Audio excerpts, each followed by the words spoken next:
I'm on an insane quest to design an automatic farm for every item in Minecraft, but they just added in 32 different copper golem statues and 8 different copper chests. So I have to create a new farm to get these items easily. Hello there, Ray here, and to make the system as automated as possible, we're going to put in a dropper that will give us more copper blocks and a piston to perfectly time the pushing to stop copper golems from freezing in the wrong place. And we're going to put in some more storage so that we can hold a lot of blocks in AFK for a very long time. Now we're going to put in a observer clock that will constantly update the piston so it'll push as soon as possible. Now we're going to make a system that will detect when the copper block is there, and we'll use this to guarantee that we can push it in at the correct time. And once in place, it will power the piston after a short delay, but it will also go into a comparator clock, which will create a lot of delay, which will be important so we can time some more stuff to happen right after a TNT blows up. Now we don't want to forget about putting this repeater in here, which will turn off the detection system once it starts. We're also going to change this observer clock from pulsing every 6 game ticks to a 4 game tick cycle. This is done by connecting the 2 observers by moving it in with the piston. Leaving a like on the video is a free way to support me. So after the long delay with the comparator fade out clock, the signal will go upwards into a upcoming machine. Now we're going to build a little platform where the player will stand and place in the copper blocks when they're AFK. All the blocks should be oxidized copper blocks, and it doesn't matter if these copper blocks are waxed or not. If you're wondering how to get them automatically oxidized, I do have this automated system which lets you AFK and place all the blocks in, and then when they all get oxidized, it will automatically remove them and store them in block form and then put in some more new ones. I'll have that machine linked in the description. Now the system that reads if there's an oxidized block in the correct location will only turn on if there is a copper statue. We're going to put in a redstone line that has a comparator that will constantly look to see if there's a statue behind it, and if it is, then it will turn on the power for our copper block. Now we're going to make the storage to store all the copper statues, but it's also going to store the copper chests that are produced as well. And to make sure that we don't lose any of the chests, I use hopper minecarts to pick them all up really fast before the TNT can destroy them. And the way I do this is by having 2 hopper minecarts that are inside of stairs so that they're mostly protected from the TNT explosion. And then by having curved rails, we can glitch the hopper minecarts into the stair and use the internal collision of a stair to make it so that the hopper minecart can only move in half a block. That way we have 2 halves of the hopper minecart picking up all the items that fall here in the center. Now we're going to drop TNT in this area to destroy the statue and the copper chest. So we need to stop the TNT explosions from going everywhere and destroying other things. We're going to do this by putting in waterlogged leaves, as anything that's waterlogged cannot be destroyed by the explosion.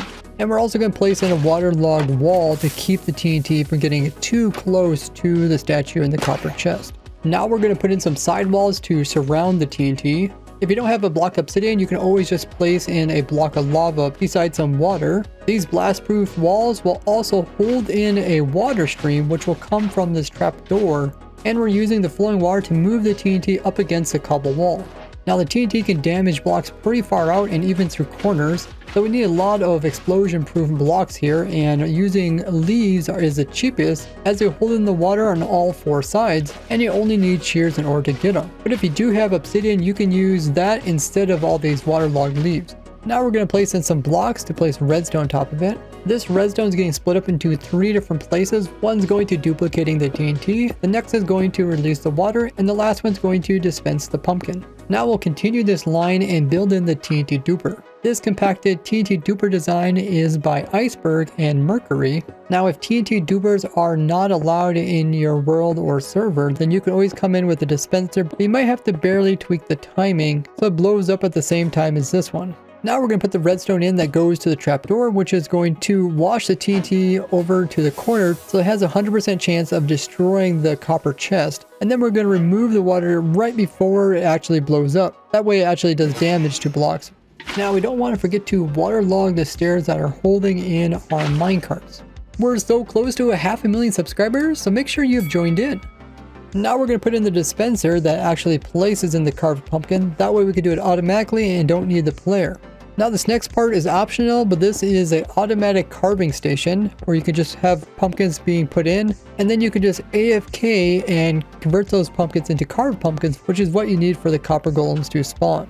So by having pumpkins in your offhand and a shears in your main hand, Just aim here on the side and then hold down right click. And if you do it properly, it'll be perfectly timed so that pumpkin's placed in, pumpkin is carved, and then the piston will break it off. The seeds will fly in the direction of the player, where the pumpkins should get pulled in directly by the hopper. But after you are done doing this, make sure to check the hopper and the dispenser not to have any pumpkins inside and only to have carved ones. Are you on different social media? Well, I am as well, so make sure to join me in all of these. Now we're going to come in and place in a copper block here and then replace this torch, which will activate the dispenser, and as you can see, it places a carved pumpkin on top, converting the carved pumpkin and oxidized copper into a copper golem on top of a copper chest. And then we're going to break the copper chest, and the copper golem should fall all the way down to the bottom. And then we're going to put a copper block above its head and fill in the rest with copper blocks going back to the AFK spot. Now as soon as we put in a oxidized copper block over at this end here, it should automatically summon in some TNT, which will blow up the copper golem statue, and at the same time summon in another one.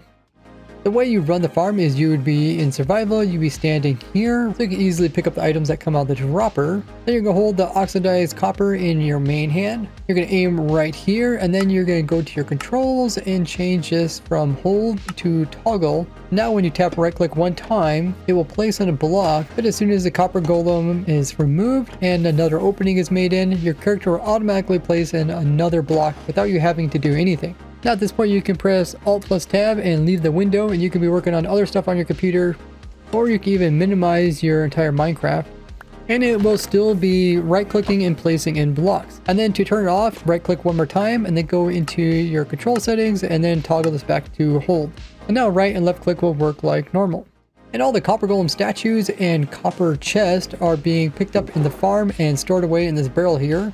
And just with these oxidized copper chests, you can get all 8 of the different types of chests. What you need to do is just place one of these down, and you just want to crouch and right click them. And that will get you the weather variation, and if you do it again, that will get you the exposed one. And then if you do it one more time, that will get you the clean copper version. And then you can take any of those chests and combine them with some honeycomb in order to get the wax variations. Or you could just hold crouch and right click them to put wax onto the actual block.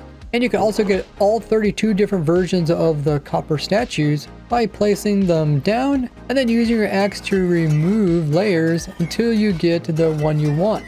And at any point you can also put the wax on them so that they'll never change. And with there being 4 different positions as well as 4 different oxidization levels as well as 2 different wax versions, that makes a total of 32 different ones of these that you can have. Now see how I designed an automatic farm for every other item in the game Minecraft, or check out this video. And big thanks to my supporters, as this is what keeps the videos free. And you can join them by supporting me on Patreon. As always, bye bye!